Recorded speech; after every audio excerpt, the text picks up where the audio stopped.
Should we do it like over here where it's a little bit open? If Like you would- you can be like, If you would twist the doorbell handle. like bringing it over. Oh, there's a doorbell handle? Yeah, I think Okay. We're on the entertaining. outside of the door. Oh, guests! Did I tell you about the one? Welcome in. That's talking. Oh, Welcome to we our have home. guests. Come on in. Well, good morning. Welcome to our humble abode here in Belle Plaine. My name is Mr. Samuel Bowler, and this is my lovely wife, Mary. And back here, we have my good friend Sanford Hooper and his wife, Mary. Sorry. Oh, we didn't want to intrude. You had guests, so we'll be upstairs, all right? Please, it's your home, too. We have plenty of history to tell you about as we recall our past and explain to you our lives and lifestyles from just over 150 years ago in this very house. Well, I suppose we'll take the lead if you would Yes, like to take it venture away, upstairs. Of course. All Of you, course. Absolutely my pleasure. If you don't mind coming this way, we would love to take you into the living room. And I'd love to tell you a little bit about myself. It really pleases me greatly to see such kind and patient folk as yourself who are willing to listen to our stories and learn a thing or two from the past, because there is so much to learn from history if you are willing to listen to what it has to tell you.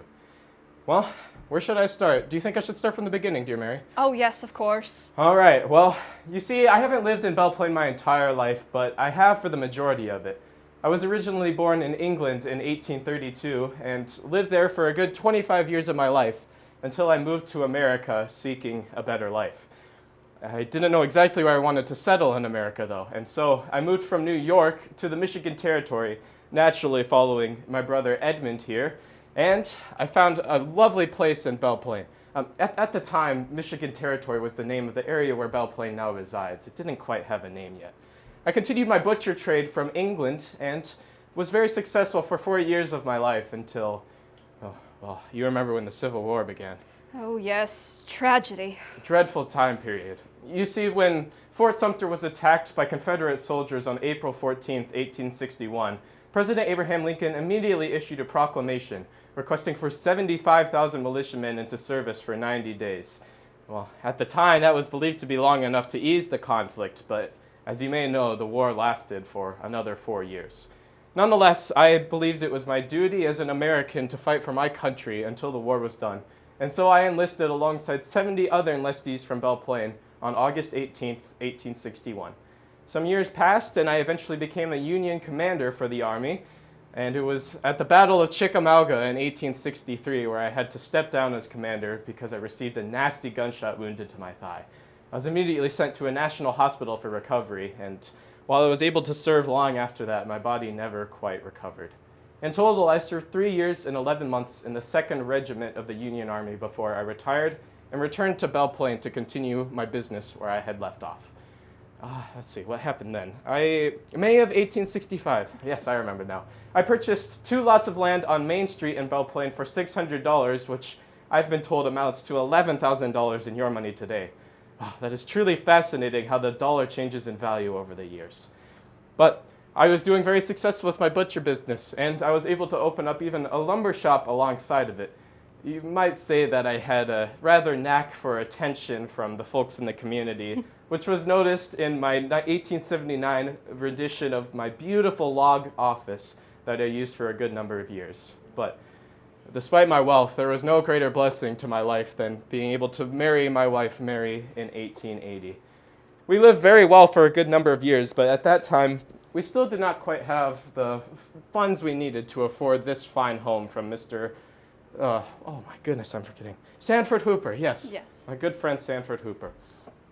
But as time passed, we lived in this house for a good amount of time, but I needed to first complete my truly successful accomplishment to Belle Plaine by opening its first ever bank around town.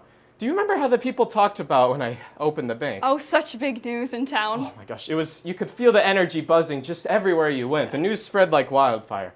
You see, back then it was a lot harder to go to the bank. People had to go all the way out to Shakopee if they wanted to manage their funds, but no longer because they could just do it right here in town.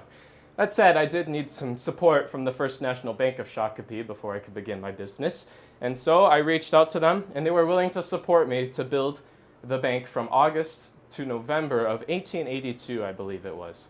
It was complete in a 40 by 40 building with marble countertops and elegant light fixtures that really created a charming environment for people to complete business transactions. I wasn't fully recognized for my accomplishments with the bank for a good number of years, 2 years until I was named the president of the company in January of 1885. But it was when Michael Gates, John Chills, and Dan Callahan, a couple of good friends of mine, I've had them at my house a couple of times before, they sold their interest to me because they had other plans for their life, and at that time I became the sole proprietor and owner of the Bank of Belle Plaine. I had to set aside my butcher and lumber business and sell them so that I could focus on the bank for the rest of my life, but it was at that time that I gained a rather large sum of wealth that allowed this house to be bought for myself and my wife Mary here, as well as our 11 children who ended up living in this home for 15 years of our lives. I suppose our 9 children and our poor dear 2 children who passed at an early age. It was a painful time when we lost both of them.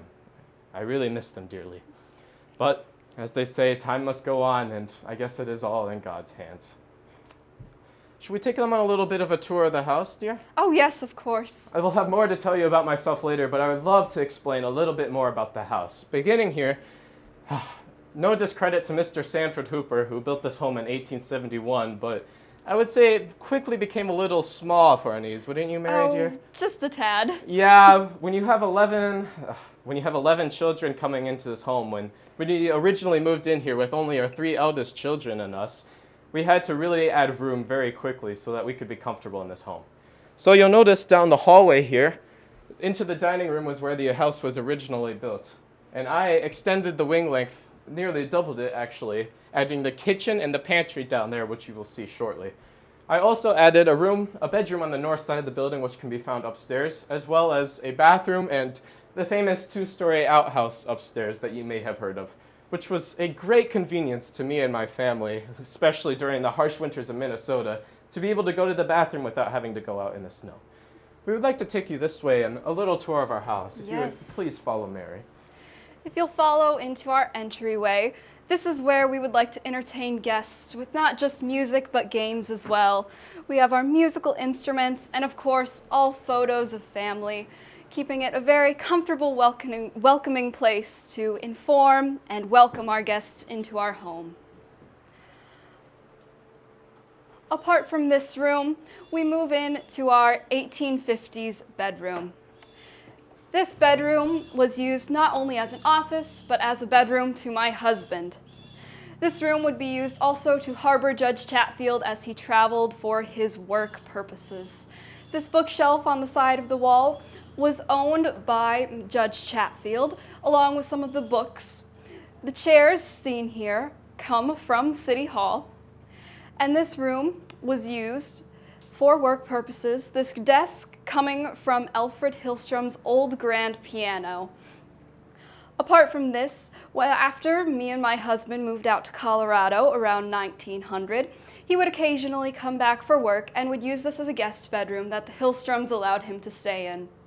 One story out of this room says that the night my husband was spending here, he was asleep in his bed and some fellow put an old stick through the window, grabbed his trousers, and took his billfold. The trousers were found later, but the billfold was not. My husband never quite got over that experience. But this room holds a very dear place in our heart, not only because Judge Chatfield, a very dear family friend, would stay here, but because my husband was allowed to stay here during his work trips as well. Now, if you'll follow back out into the living room, and my husband will lead you into our dining room. Please. I'll take you back through this way. As you could tell, this was the games room as well as our dining room, which we entertained our guests for a large portion of our time. Especially with all of our children, it was needed to have a spacious areas that we could all relax in and hang out so that, we could have a lot of good family time and a lot of family members together.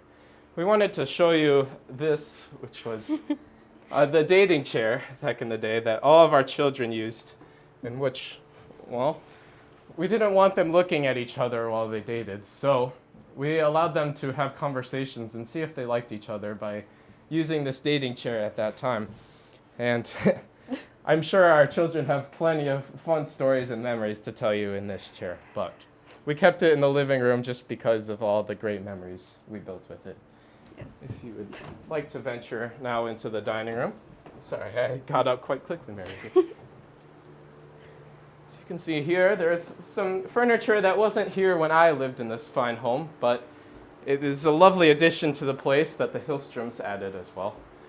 You can find a lot of our fine china over here, as well as our record player, which was also, I'm told, in the Hillstrom household once we moved from the place. We spent a lot of dinners here as a family. At that time, we had a few more chairs so that we could all sit together and eat as a family. But up here you can see portraits of the Hillstrom family that they've added to the home after we left. What a beautiful and fine home this is.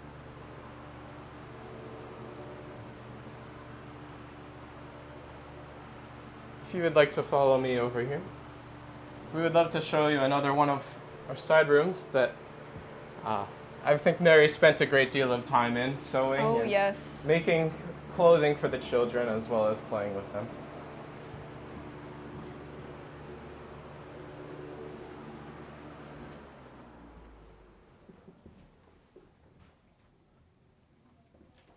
And if you would like to follow me back down here, I'll show you the extension of the house that I added to the place. I believe this might have actually been Sanford Hooper's desk back in 1871. Do you think so, Mary? I believe it might have been. He did a lot of his work in here, but this was the part that was a new addition. I would argue my favorite part of the building because I have a rather healthy appetite for, if you say, anything that Mary cooks in here. Although I have a rather fondness for fish and raw oysters, which I was hoping you would bring some with you today, but no matter, I'll go pick some up from market later. This was the old stove in which Mary would do a lot of her cooking on. It's fascinating to think of how, cooking has changed so much over the years. I've seen some of the newer homes and it looks very, very different. We have our firewood over there so that we could run the oven whenever we needed to. As well as you'll find over here, I always love to point out our refrigerator, which back in the day before they had such fancy electronic supplies to run a refrigerator, normally people would use salt to preserve their foods, but we were lucky enough to live in Minnesota near a lake in the winter time so that we could collect ice to use for our refrigerator. So we would have somebody that brought us ice week by week so that we could keep our food from going bad and keep it cold. And then that way we could feed all 11 children in our house without making too many runs to market to take care of the place. If you want to follow me into here as well, here is the pantry. I may need to fix that board there. You can find all of our supplies that we used for cooking back in the day in here, although it doesn't look the same as when we lived here. But a nice spacious room for us to store dry goods, as well as anything else that Mary needs to cook. If you look over here, this would be a door that we use to go down into the cistern and get water. We're not going to take you down there because it's a little bit dark and mysterious at this time, but you can see that it opens and leads into a basement there that we use often. Dear, don't forget about your butcher table yes, down there. Yes, of course. I spent a lot of time cutting my meat down there as well. I forget all the times I've gone into this basement. It was very useful for me, especially you don't want to exactly cut up meat in front of the kids with a sharp object. It's very nice to have my own little space that I can continue my butcher business with. Well, we spent a great number of years in this home, 15 years. In total, I lived in Belle Plaine for 43 years of my life, and a lot of it I dedicated to the community. For example, there was an incident, I believe it was 1888, when the flour mill and the sawmill burned down for the third time, just a streak of terrible luck in Belle Plaine. Yes. But myself and Sanford Hooper and a good number of other folks that were around the area donated some money so that we could rebuild the mills, in which actually Sanford Hooper hired a team of men to rebuild it with the money that was donated by the community. He was a great man, wasn't he? He did a lot of good for the town. Yes. But in other instances like that, also through the dreadful winter conditions in Minnesota, there were a lot of days where the town relied on business owners such as myself to donate snowplows so that we could take care of the streets. Especially in an awful blizzard in 1891, I dedicated a lot of my time to making sure that people could get through the roads safely in the snow and not have to worry about surviving in the winter. Because while it is harsh in Minnesota, nobody should have to worry about that for their lives.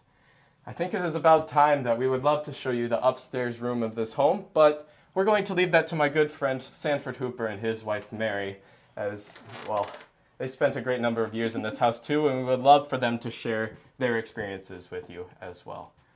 Thank you for spending some time with us, and we're going to take you up our secret passageway up into the upstairs. And switch the mics in when you get up there.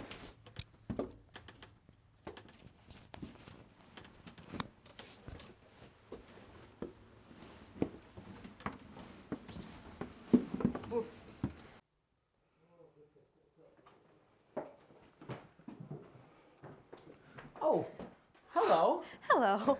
Welcome. Well, my name is Mr. Sanford Hooper, and this is my beautiful wife, Mrs. Mary Hooper. And we were married in 1840, and we had many kids and lived in this house for many years. We had 4 children, Stanford. Their names were Jonathan, Annie, Charles Matthias, and Campbell Harris. And we raised them in this house with being very loving parents, and we were a very happy family. Now, what you're seeing up here is actually an addition, which we did not do, as we built the house originally in 1871 and moved in 1872. We came to Belle Plaine in the year of 1858, and we moved to St. Paul in 1856, 2 years prior. When we moved here, Belle Plaine was only about 4 years old, being founded in 1854 by Andrew Chatfield, or Judge Andrew Chatfield. Now, in this space, you'll see that this was, once again, not done by us. This was actually added on by the Bowlers downstairs. What we did was the original block, which will be just past this space, and what the house is mostly known for, the outhouse was added on by the Bowlers as well. So we didn't get to expand and enjoy the luxuries of the double-decker outhouse. But I believe we should begin with this room right over here. Yes, I believe so too. Alrighty, so if you want to come right in here, this is an example of one of the rooms. And this is actually what our bed springs used to look like with the ropes. You know the term, you know the saying, sleep tight, don't let the bugs bite.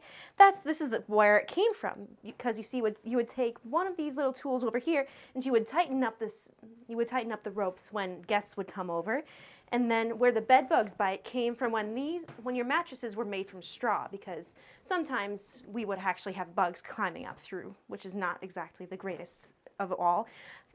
So, Sanford, did you want to talk about the Chatfield room? I would love to. Now, coming over here, you'll see what we call the Chatfield room, in honor of Judge Andrew Chatfield, a very close family friend of mine, and of our family, and of the Bowlers, of course. Now, in here, you'll see many different things, and the reason we dedicated this room to him is because mainly he did a lot of work as a judge around the state, primarily in Mendota and in New Ulm. So between there, that was about a day's carriage ride, and that would be a little bit too much to do, or maybe over a day, so he would need somewhere to stay. And we would, of course, open our home to him with open arms to allow him to stay. Now, he wouldn't be staying in this room necessarily, but this was what we dedicated to him and have multiple things showing off his career as a judge. As you'll see over here, we have 2 portraits, one of Mrs. Andrew Chatfield, his lovely wife, and one over to the right of him as well. Now, in here, you'll see, once again, multiple things that commemorate his time as a judge. Primarily, right over here, his chair that he would use when presiding, and, you know, a gavel, which would be very reminiscent of his work that he would do. And then there's multiple other items that would show off the time period, like our silverware, and how much smaller it is than it is now. And definitely the wallpaper over here is a very reminiscent of what would have been in here, with showing off the wealth that came with having wallpaper such as this. Now, I think it's time that we show off what our fanciest bathroom looks like, if you'll show right over here. From what I understand, bathrooms are normal, like indoor bathrooms are normal now.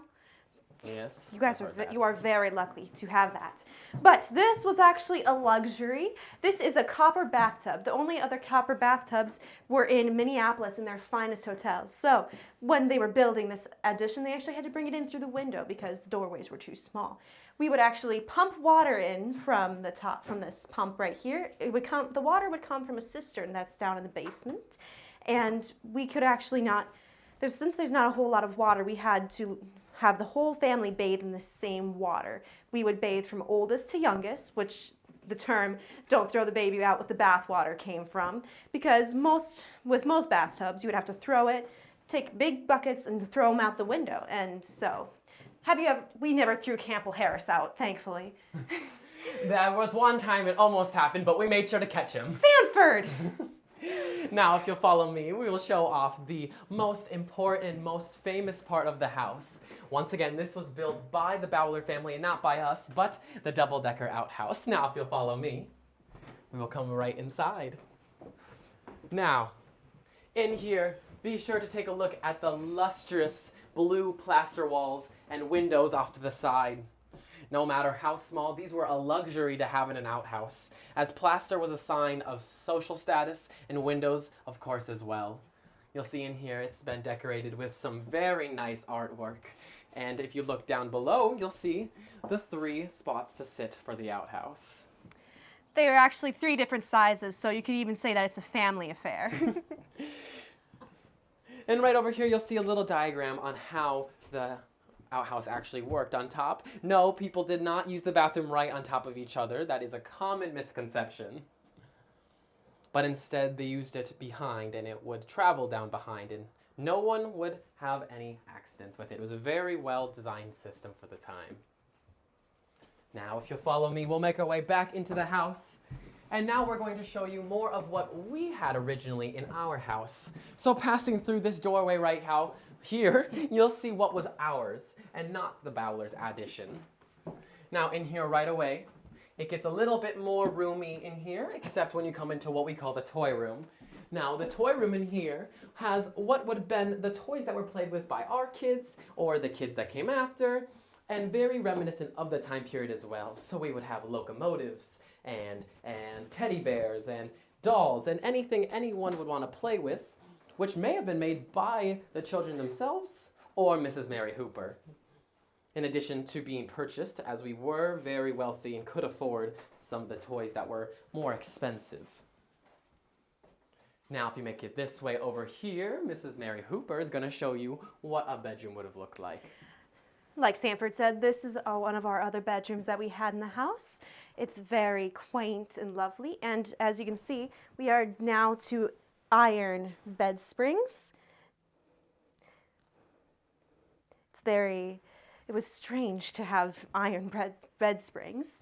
And if you'll look in the corner, that is a baptismal gown that we actually use for our own children.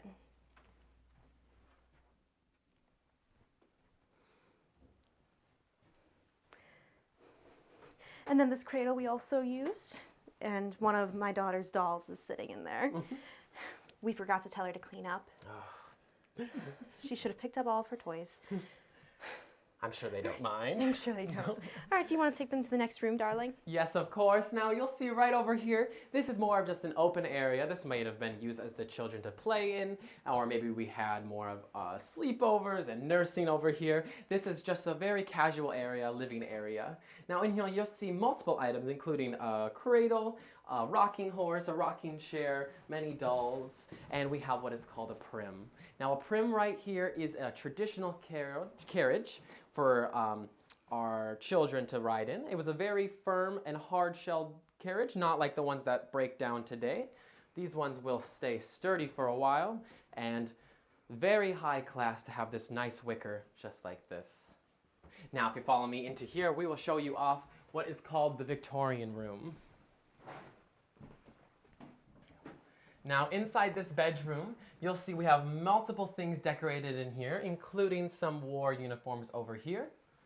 And we have hand-painted walls and beautiful, beautiful furniture.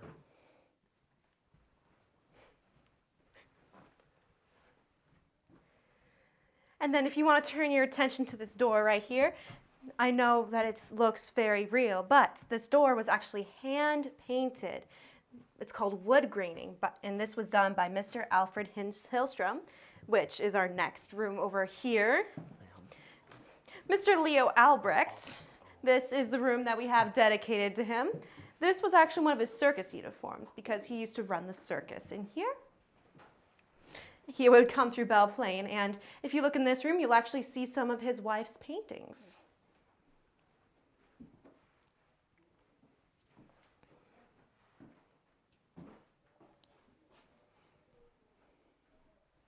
I wish I could paint that well. I never had the time. She had quite the hand and quite the talent. And then this was actually Leo Albrecht's sister's wedding dress. They're not as elegant as they are nowadays, but it is still one of the most beautiful wedding dresses I have ever seen.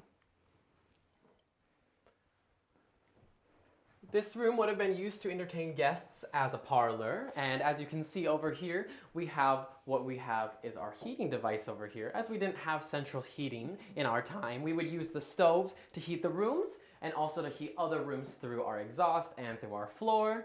This would allow us to keep the house warm in the winter, and we'd be able to turn it off in the summer and try to cool down, but the only way to cool down in the summer was to open the windows. So as you'll see in here, there's plenty of windows, plenty of daylight coming right in, and plenty of fresh light. Now you'll see over on the side we have what looks like a strange box, but I've been told it's an electrical box. Now, when we lived here and when the Bowlers lived here, electricity was not in the house. It was added later by Mr. Alfred Hillstrom after we had moved out of the house and he had purchased it. Now, electricity, all these electric lights were not here. When we were in the house, it would have been gasoline and kerosene lights, oil lamps, anything to allow us to see, and especially natural daylight, explaining lots of the windows. Now, if you'll follow me, we can make our way right back downstairs, and you'll see over here lots of paintings. We love to have our art and our natural artwork from local town. We see on the walls, everything over here, and one beautiful portrait of our house in the winter right behind you. This one's one of my favorites. And now you can follow me right downstairs and we'll meet right back up with the Bowlers and we'll see if we can talk about a few things. All right, mind your step, darling. I am not nearly as clumsy as you, Sanford.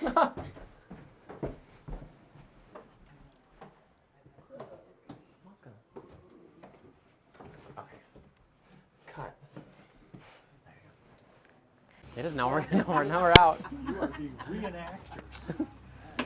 And it's going. Oh wait, Mrs. Hooper. Mm-mm. I don't know where they went. Oh, okay, they're right here. They're coming. Don't I worry, we went can to cut this find out. them. Do you want to come through the door again, and then we'll be like out here? Okay. And then, okay, we're just gonna talk about the carriage stone. I'm gonna hide my water bottle. And then we'll say thank you. How did you guys do? Good. We only messed up like one thing. And we just forgot, like, blanked on one of the rooms. Completely blanked. Oh, she Mrs. Sanford.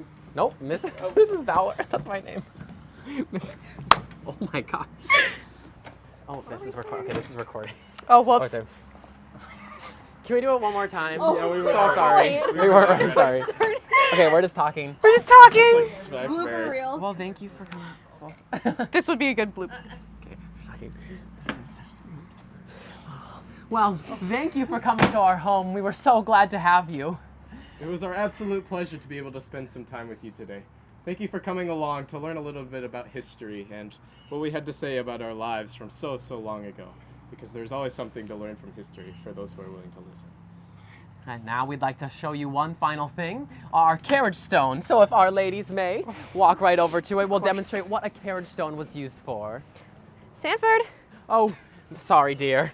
Now, in the time period, the only way to get around quickly was by horse and buggy, or for those who are more rich and famous, a little bit of a carriage would have sufficed. Now, up on the carriage stone, you'll see there are steps to allow the ladies to step up to the elevated height of the carriage. And now, we can make our way back down. Thank you so much. Of course, darling. Awesome. Kelly should have been ready by now. And once again, we'd like to thank you for coming to our home, and we hope you have an amazing day.